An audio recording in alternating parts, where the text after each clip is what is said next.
This is Optimal Living Daily, episode 1058, How to Make Life Spacious by Mary Jaksch of goodlifezen.com.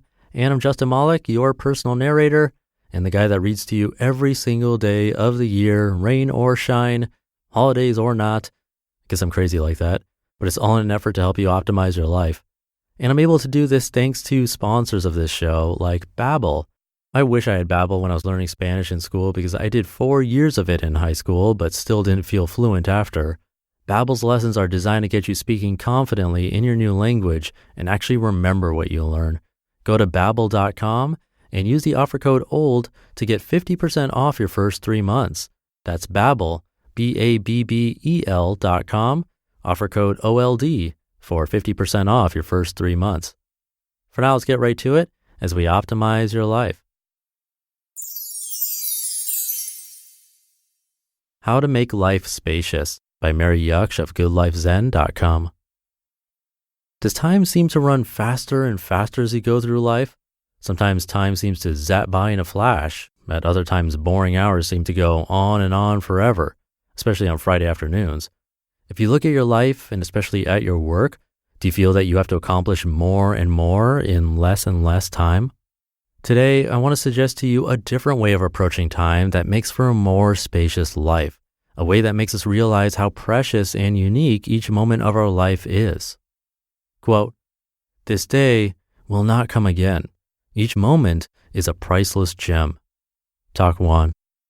But before I offer you some suggestions on how you can slow down time, let's take a look at how we usually think about time. We tend to think of time as a commodity. Time as a commodity. We speak of using time, buying time, saving time, spending time, or squandering time. Because of this view, we are experiencing something that social scientists have termed a time compression effect, which means that today we seem to have much less time to do the things we need or want to do.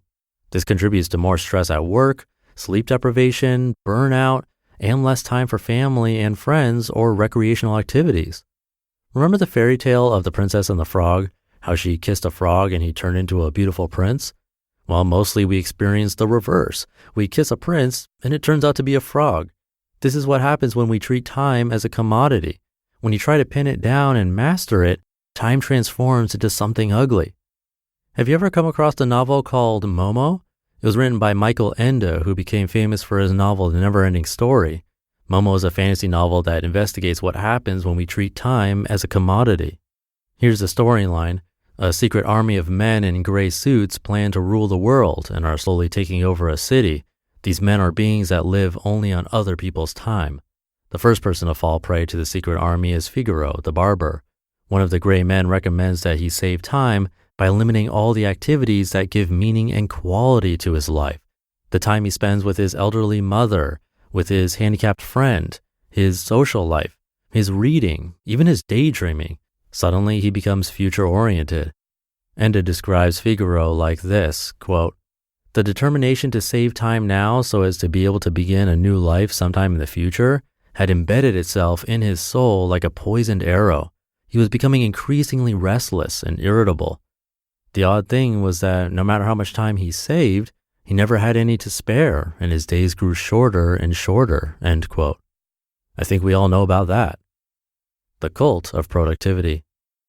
Just think about how the cult of productivity dominates our work culture. The philosophy of productivity is to do something we don't enjoy doing as quickly and efficiently as possible in order to have more time for what we do enjoy. But strangely enough, the upshot is that we spend less and less time enjoying life. Time is really something very mysterious. As St. Augustine said, quote, "What really is time? If I am not asked, I know this, but if I am asked, I do not," end quote. One of the interesting questions is how we actually experience the flow of time. How do we experience time? If you look back on this day, your mind will pick out particular experiences that mark the time past. Maybe remember how you woke up, or how the first bird sang, or how breakfast tasted, or how you rushed to work, or how angry you were when you saw a particular email, and so on. Our mind constructs a timeline made up of memories. It would be similar if I asked you to recall your life. You would string together significant moments of your life. Maybe you would recall your first memory or other significant memories of your childhood. As you then scan along the timeline of your life, you would pick out other memory clips of your life. You would factor in your age, recalling how many years you've already lived, and predict how long you've still got to live and what you might do with those years. In fact, when we think about the timeline of our life, we tell ourselves a story, and the story can change according to how we feel right now. This reminds me of NLP, and they're saying it's never too late to have had a happy childhood. The timeline of our life is a story we construct. I was once given a wonderful postcard with a picture of elderly Catholic nuns in habits playing ping pong and laughing. The caption said, "How young would you be if you didn't know your age?" Quote, "Life holds one great but commonplace mystery, time. Calendars and clocks exist to measure time, but that signifies little because we all know that an hour can seem an eternity or pass in a flash according to how we spend it. Time is life itself, and life resides in the human heart." Michael Ende. So if treating time like a commodity doesn't create a more spacious life, what does? Mindfulness creates spaciousness. The strange thing is that when we are completely in the now, we have no awareness of time. That's why we lose track of time when we are absorbed. Being in the now is sometimes called mindfulness. It means being present with a clear mind and an open heart. I'll say more about that in subsequent posts. How do we enter the present moment? There is a direct pathway to now. It's the breath. When we attend to our breath flowing in and out, we enter the now. Let me suggest to you a simple mindfulness project. As often as you can each day, pay tender regard to your breath flowing in and out. Try saying silently in as you breathe in and out as you breathe out. Notice your little smile as you do this. Notice how your feeling of life changes in the moments when you are present. Mindfulness is a wonderful medicine for life. Take it as often as possible. You just listened to the post titled, "How to Make Life Spacious" by Mary Jaksch of goodlifezen.com.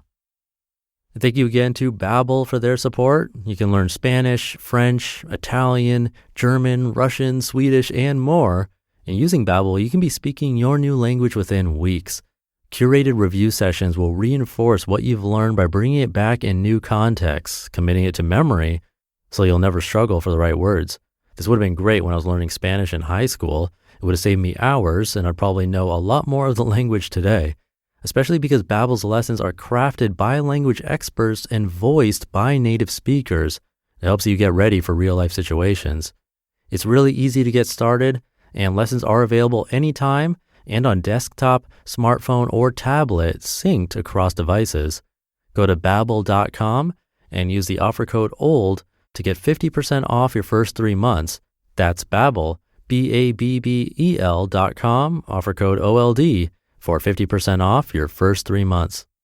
I'll leave it there for today. I hope you're having a great weekend if you're listening in real time, and I'll be back tomorrow reading to you where your optimal life awaits.